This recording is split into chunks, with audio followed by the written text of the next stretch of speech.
নমস্কার বন্ধুরা, আবার আমরা ফিরে এলাম আমাদের নতুন চ্যানেল নিয়ে। যদিও আমাদের পুরনো চ্যানেলেও আমাদের কিছু ভিডিও বা কিছু শর্টস থাকবে, ফেসবুকেও থাকবে, তবে পুরো ভিডিওটা বা আমি কি বলছি পুরো বিষয়টা শুনতে হলে কিন্তু আমাদের নতুন চ্যানেল রিভিউ লোক এখানে আসতে হবে। আপনাদের রিভিউ লোক সাবস্ক্রাইব করে রাখবেন, তাতে আপনাদের নানা রকমের তথ্য আপনারা পাবেন এই চলচ্চিত্র বা এই যে আমাদের ওটিটি প্ল্যাটফর্ম বা সিরিয়াল এই সমস্ত সম্বন্ধে। তো যেটা আজকের বিষয় নিয়ে বলবো, বিজয়নগরের হিরে। বিজয়নগরের হিরে বলতে আমাদের সেই দাঁতচাপা প্রসেনজিৎকে মনে পড়ে। সেই 90-এর দশক, 2000 সালের ওই সময়টায় সেই ঋতুপর্ণা বা ওই সময় থেকে পেরিয়ে এলে তার পরবর্তী ক্ষেত্রে অটোগ্রাফ, এই সমস্ত পেরিয়ে এসে এখন সে কাকাবাবু।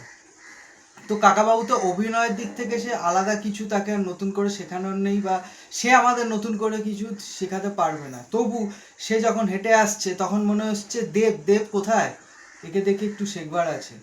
দেব নিজেকে মেগাস্টার বলতেই পারে, কিন্তু প্রসেনজিৎ যে একটা ইন্ডাস্ট্রি, সেখান থেকে যে টলিউডের যে যাত্রা বা বাঙালিদের যে যাপন, সেই কথাগুলো কিন্তু আবার মনে করিয়ে দেয় সেই প্রসেনজিৎ।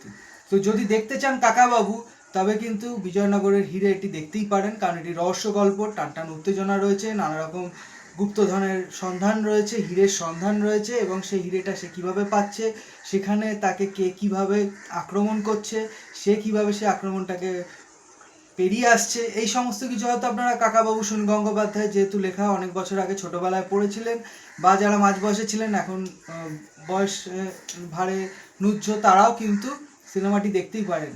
হ্যাঁ, বলতে পারেন গল্পের মধ্যে প্রচুর ফ্লজ রয়েছে, কিন্তু সে তো যে লেখক, সে লিখে দিয়ে গেছিল, সেটা তো আর এখন পাল্টে দেওয়া সম্ভব নয়। মানুষ একটা নস্টালজিয়ায় বিশ্বাস করে, ফেলুদা, কাকাবাবু, সেই নস্টালজিয়ার থেকেই কিন্তু আপনারা সিনেমাটি দেখতে পারেন। সিনেমাটি দেখলে খারাপ লাগবে না। এবং হ্যাঁ, এখানে যদি আপনি একটা বিশাল এফেক্টের ব্যাপার চান, এখনকার ইন্টেলিজেন্সের যে এফেক্টগুলো হয়, সে সমস্তগুলো কিন্তু অনেকটা ম্লান। তবু দেখতে পাবেন অল্প বাজেটের ভেতর বাংলা সিনেমা যেভাবে এগোচ্ছে, সেখানে কিন্তু দাঁড়িয়ে সিনেমাটি আপনাদের নিরাশ করবে না, এইটুকু আপনাদের বলতেই পারি। তবে এখানে বলার যে অভিনয়ের থেকেও যে পার্শ্ব চরিত্র যেগুলি ছিল, সেই চরিত্রগুলো কিন্তু আরেকটু ভালো হতে পারত। দেখে মনে হচ্ছে না যে শিখিয়ে দিয়েছে, পরিচালক শিখিয়ে দিচ্ছে, সেই অনুযায়ী সে পাঠ করছে। মানে একটা স্বাভাবিক যে ব্যাপার, এই যে আমরা স্বাভাবিকভাবে কথা বলি একে অপরের সঙ্গে, এইটা কোনো একটা জায়গায় কোনো না কোনো ক্ষেত্রে মিসিং রয়েছে। এবং মনে হচ্ছে যে একটা সাজানো গোছানো ব্যাপার, যেটা আমরা গল্পে পড়েছি সেটাকে তুলে আনার একটা প্রচেষ্টা। কিন্তু এই প্রচেষ্টা যদি না হতো, যদি তাদের আরেকটু খুলে অভিনয় করতে, মানে খুলে ব্যাটিং করা বলে না, সেই ব্যাটিংটা যদি করতে দিত, যদি অভিনয়টা আরেকটুখানি, তাহলে সুন্দর হতে পারতো পার্শ্ব চরিত্রগুলো। যদিও প্রসেনজিৎ নিজেকে নিজের থেকে ছাপানোর চেষ্টা করেনি, নিজে যেরকম আছে, বা এর আগে দুটো কাকাবাবুতেও যেরকম দেখে এসেছি, ওই ধরনের অভিনয় এখানে করবার চেষ্টা করেছে। কিন্তু চিরঞ্জিতের ছোট রোল হলেও চিরঞ্জিতের যে ভাবনা চিন্তাগুলো যে রোলটার ভেতর দিয়ে দেখানোর চেষ্টা হয়েছে, সেটা আরেকটু ভালো হতে পারতো, হয়নি।